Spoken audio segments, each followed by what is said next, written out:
నీ దయా సంకల్పం మా పక్షాన ఉంచి రక్షించావు. నీ రక్తంలో కడిగి సంఘములో చేర్చావు, అనగా దేవుని మందిరం అనే ఆభరణానికి నువ్వు చేర్చావు. జీవముగల దేవుని మందిరములో నీవేలాగూ మా తండ్రి ప్రవర్తించి నీ మహిమ కొరకే సాక్షులుగా జీవించి నీకిష్టంగా కనపడి నీ రాకడలో నిన్ను గణపరచువారంగా మేము ఉండినట్లు మాకు నేర్పిస్తున్న ఈ పాఠంలో నుండి మమ్మల్ని ముందుకు నడిపించమని యేసు ప్రభువు వారి దివ్యనామములో ప్రార్థించి వేడుకుంటున్నాము తండ్రి, ఆమేన్. చూడండి, ఇక్కడ చక్కని మాటలు చాలా శ్రేష్టంగా తెలియపరిచాడు పౌలు తిమోతికి.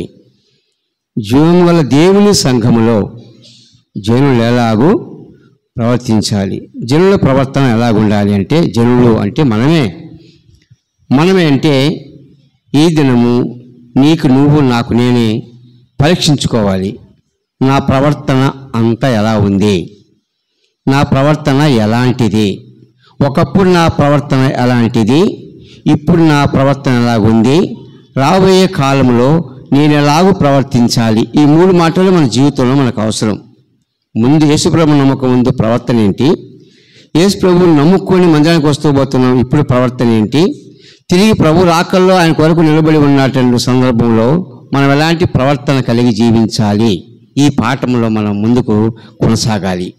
కాబట్టి అందుకని చూడండి, ఇక్కడ దేవుని వాక్యంలో మనం చూస్తే 2 పేతురు 3వ అధ్యాయం 2 పేతురు 3వ అధ్యాయము 11-12 వచనాలు కలిసి ఉంటాయి అక్కడ, దయచేసి చూడండి.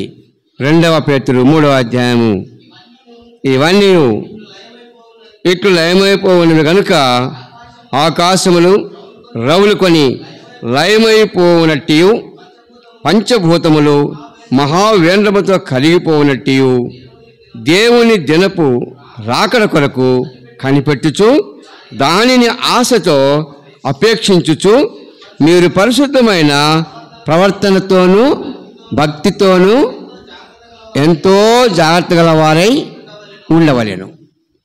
ప్రభు రాకడ సమీపమైంది, అన్నీ ఆయన చెబుతున్నాయి, జరుగుతున్నాయి. ఇంకా రాబోయే కాలాల్లో దేవుని వాక్యం కూడా కరువు అవుద్ది. ఎలాంటి కరువు అవుద్దంటే, అనేక రకాల విధానాలలో శత్రువు విజృంభించి లేక రాకడలో ప్రభు వాక్యం నెరవేర్చబడినట్లు ఆయన చెప్పిన మొత్తం భూమి మీద నెరవేరుతాయి.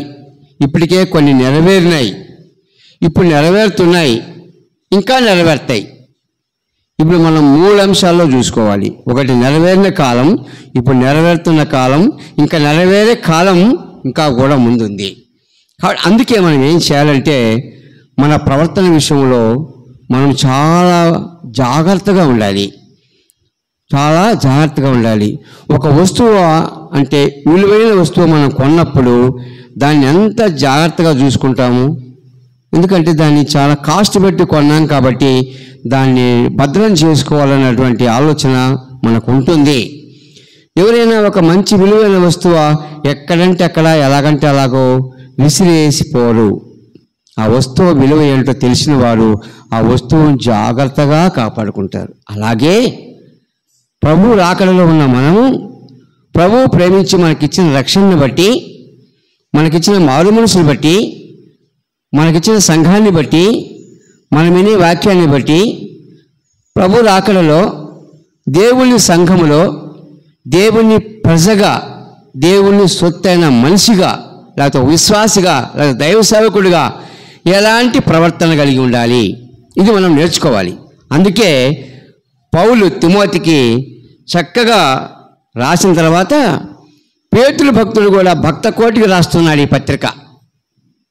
పేతురు భక్త కోటికి అంటే ప్రపంచంలో ఉండేటటువంటి ప్రతి విశ్వాసికి లేక ప్రతి వ్యక్తికి రాస్తున్నాడు ఈ పత్రిక. ఎంత బాగా రాశాడు చూసారా, చాలా బాగా రాశాడు. ఈ ప్రపంచంలో మనము చూసే ఈ కనపడేవన్నీ లయమైపోతాయి, లయవేంద్రమైపోతాయి. కానీ ఆకాశం కూడా గతించిపోద్ది, భూమి గతించిపోద్ది, దేవుని మాటలు ఎన్నటికీ గతించవు. గతించని మాటలు వింటున్న నీవు నేను ఎలా ఉండాలి అంటే క్రమమైన ప్రవర్తన కలిగి మనం జీవించాలి. ఆ ప్రవర్తన గురించి మాట్లాడితే ఏమన్నాడంటే చివరిలో మాట చాలా చక్కగా మాట్లాడాడు. భక్తితోనూ ఎంతో జాగ్రత్త గలవారై ఉండవలను అన్నాడు. అంతకు ముందేమన్నాడు? ప్రశస్తమైనటువంటి పరిశుద్ధమైనటువంటి ప్రవర్తన మనకు ఉండాలంట. ఎటువంటి ప్రవర్తన? ప్రశస్తమైన పవిత్రమైనటువంటి ప్రవర్తన మనకు ఉండాలి. పరిశుద్ధమైన ప్రవర్తన మనకుంటే మనం చాలా యోగ్యులమవుతాం. మన ప్రవర్తనలో పరిశుద్ధత ఉండాలి. ప్రభు ఒక మాట అన్నాడు, నేను పరిశుద్ధులను గనక మీరును పరిశుద్ధులై ఉండుడి అన్నాడు. ప్రభు పరిశుద్ధుడు. ప్రభు వాక్యం పరిశుద్ధమైంది. ప్రభు రాజ్యం పరిశుద్ధమైంది. అయితే మనం ఎలా ఉండాలి? భూమి మీద ఉన్నంతకాలం మన కొరకి సిద్ధపరిచిన దేవుని రాజ్యంలో ప్రవేశించే వరదాకా, మనల్ని ప్రేమించి రక్షకుడు భూమి మీదకి వచ్చి మధ్యాకాశానికి వచ్చి మనం తీసుకొని ఆయన రాజ్యానికి పోయేంత వరదాకా మనము భూమి మీద పరిశుద్ధమైన ప్రవర్తన గలవారమే మనం జీవించాలి. మన ప్రవర్తనలో ఏం కనబడాలి? పరిశుద్ధత కనపడాలి. పరిశుద్ధత అంటే లైవేంద్రమైపోయే లోకంలో లయమైపోయే కార్యక్రమాలను జీవిస్తున్న మనం ఎలా ఉండాలి అంటే పరిశుద్ధమైనటువంటి ప్రవర్తన గలవారమై ఉంటే మన పరిశుద్ధమైన ప్రవర్తనను బట్టి మనం ప్రభు రాజ్యానికి వారసులం, మనం ప్రభు శరీరానికి వారసులం, ప్రభు రక్తానికి వారసులం, ప్రభు సంఘానికి వారసులం. ప్రభు సంఘములో అనగా జీవము గల దేవుని సంఘములో ఇలాంటి మంచి ప్రవర్తన కలిగి జీవిస్తూ ఉంటే ఈ ప్రవర్తనను చూసిన దేవుడు ఆయన సంఘములో మనల్ని బలపరిచి ఆశీర్వదిస్తాడు. అందుకనే ఆయన చక్కగా మంచి మాట చాలా బాగా రాశాడు. ఎంత చక్కని మాట అంటే అంత మంచి మాట. చూడండి, మరి ముగించే ముందు చెప్తున్నా, చూడొక మాట. 1వ దినవృత్తాంతములు 22వ అధ్యాయము 13వ వచనం చూడండి. 1వ దినవృత్తాంతములు 22వ అధ్యాయము 13వ వచనంలో ముగించే ముందు 22:13 యెహోవా ఇశ్రాయేలును గూర్చి మోషేకిచ్చిన కట్టడల ప్రకారముగాను ఆయన తీర్చిన తీర్పుల ప్రకారముగాను జరుపుకొనుటకు నీవు జాగ్రత్త పడిన యెడల నీవు వృద్ధి పొందుదువు. చాలు, ఆ మాట అంతవరకు చాలు మనకు. నువ్వు జాగ్రత్త పడితే నువ్వు వృద్ధి పొందుతావు. జాగ్రత్త పడే కాడ అనే మాట కాడ ఏం పెట్టుకోవాలంటే నీ ప్రవర్తన బాగుంటే నువ్వు వృద్ధి పొందుతావు.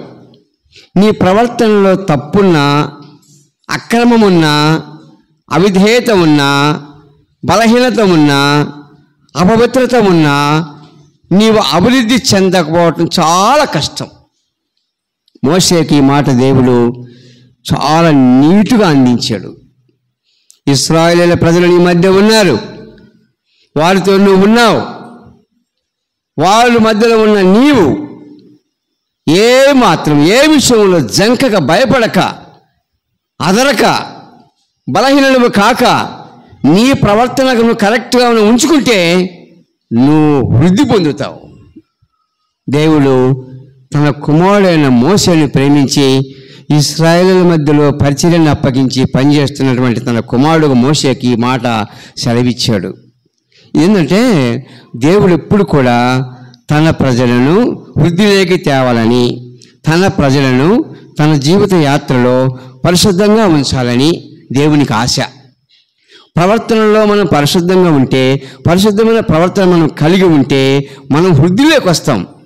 ఒక పాటలో వస్తాం, ప్రార్థనలో వస్తాం, ఆరాధనలో వస్తాం, వాక్యంలో వస్తాం, శరీర సంబంధమైనటువంటి భూ సంబంధమైనటువంటి కొన్ని ఆశీర్వాదాల్లో కూడా మనం వృద్ధిలోకి వస్తాం.